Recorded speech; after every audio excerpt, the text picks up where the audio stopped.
What's up, YouTube? Here we go again. This Mick on the mic. Today we're going to get on some boxing news. We're going to be talking about Jaron Boots Ennis. He was rumored to be coming back to the ring on the Gervonta Tank Davis versus Ryan Garcia undercard. That rumor has since been dispelled by Team Ennis. His dad, Bozy Ennis, in a recent interview stated that Jaron Ennis would not be on the Gervonta Tank Davis undercard, and also he would not be on the return of Jermell Charlo card. He said they're looking to headline their own card in late May, early June. So I'm really looking forward to that, seeing them get back in the ring. They said possible opponents. You got Roman Villa.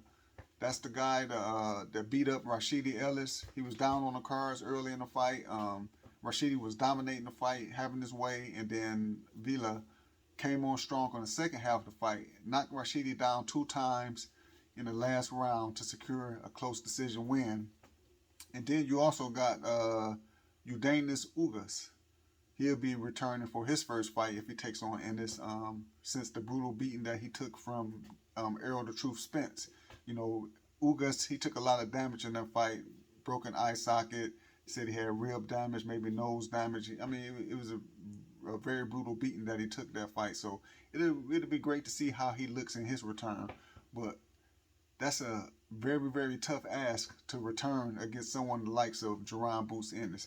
Because me, myself, I personally think that Jaron, to come his return, is going to bring a ruckus to whoever is in the ring with him that day. I think he has a lot to prove. A lot of naysayers since his last fight who said he didn't know how to cut off the ring. He should have stopped a guy, an unknown guy named Karen.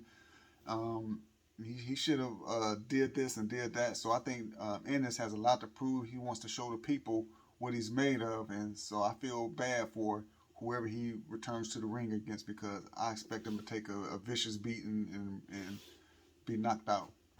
You also got Brandon Figueroa returning today against Mark Magsayo. That's going to be a very good fight. I'm actually going to sip and enjoy this one. Two come forward guys. They don't like taking a step back. They sit in the pocket, bang it out.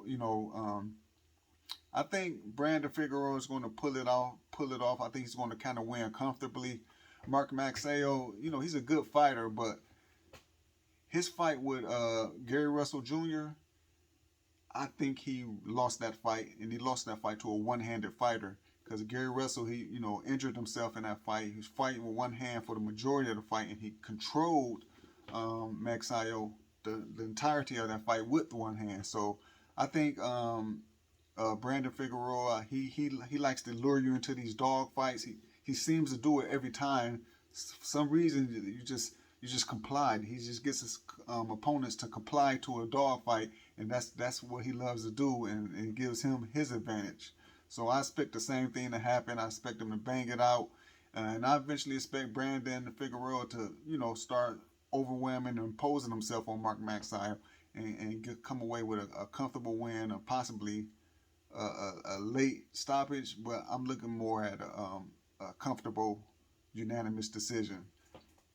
You still got Devin the Dream Haney and Vasily Lomachenko. They're rumored to be possibly holding their fight in Saudi Arabia. That's where Devin wants to have the fight. I think there's a lot of money to be made there in Saudi Arabia for the fight. I still favor Vasily Lomachenko to win the fight. I just think he's the more experienced guy. I think he's willing to gut it out, because he knows he's at the end, and this could be his last hurrah. So we'll see about that. Devin's a great fighter. Now, don't get me wrong. I see some flaws, and Vasily, he's the type that he could take advantage of those flaws. So Devin, of course he's not a guy with a lot of power, but he does have excellent boxing skill. His legs sometimes can get clumsy. Sometimes he can fall in with the right hand, but he makes it up with a great jab, great ring generalship, a great boxing IQ.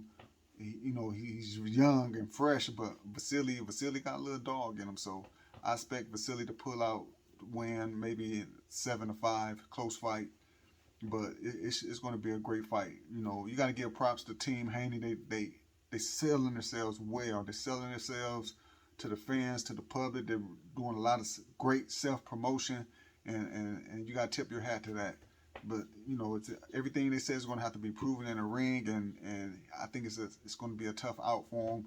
But I do think that he can win if he fights in his game plan. He impose his game plan on Lomachenko. He can come out with the win, but I favor Vasily Lomachenko. We got a grudge match today on the undercard of Brandon Figueroa and Mark Magsayo. You know, it's supposed to be on YouTube channel, the Showtime YouTube channel, 6 o'clock. You got Justin, the Chosen One, Deloach, Doc, versus Trayvon Marshall, an up-and-coming guy, you know, highly touted up-and-coming guy, and this is a step-up fight. Justin Deloach, you know, he had a lot of, you know, he's an excellent fighter, had some ups and downs in his career, you know. I think he was dealing with a lot of trainer issues, you know, coming in with a lot of different trainers here and there, and never had to actually have that chemistry built with one trainer for a long period of time to really become his best. So, but we'll see. Justin, you know, is a guy I know him personally, excellent fighter, excellent guy.